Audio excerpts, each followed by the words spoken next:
We went to 2 locations in Brazil, which was Porto Velho and Vitoria. And the children's project that we worked with, called Gilead's, was in Vitoria.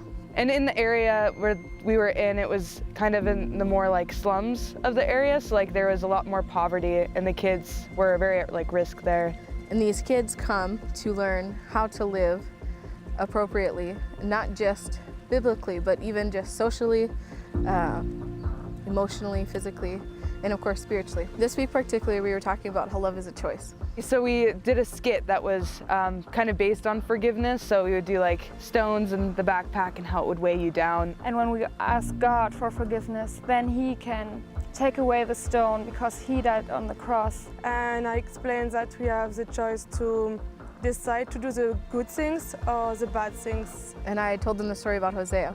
And since they don't have a lot of biblical background, they had no idea. And it was really cute to see their faces when I said, and God had to marry a prostitute, and they were, so our activity was to find a rock outside, bring it back, and this rock represented a sin pattern, a habit, or a specific sin that you have done that prevents you from choosing good things. One boy put the rock on his chair, go down on his knees, and begin to pray. And you could really see that he prayed really serious. And some of children pray like on the floor, and it was so awesome to see that they do that by themselves. We don't say nothing. They all just initiated being on their knees and having a deep reverence for what they were doing. You could really feel the presence of God there, and that the children really have a personal relationship to God in this moment.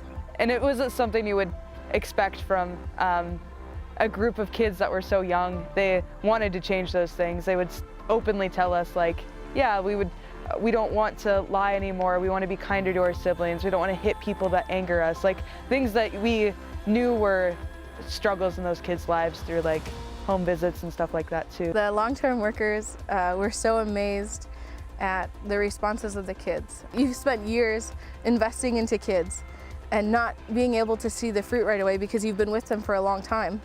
And to be able to see like, oh, they do understand that we need to take God seriously. Oh, we do realize that this is bad.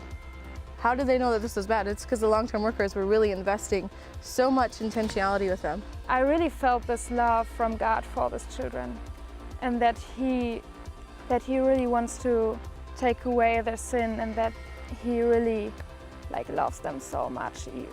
It don't matter what they did.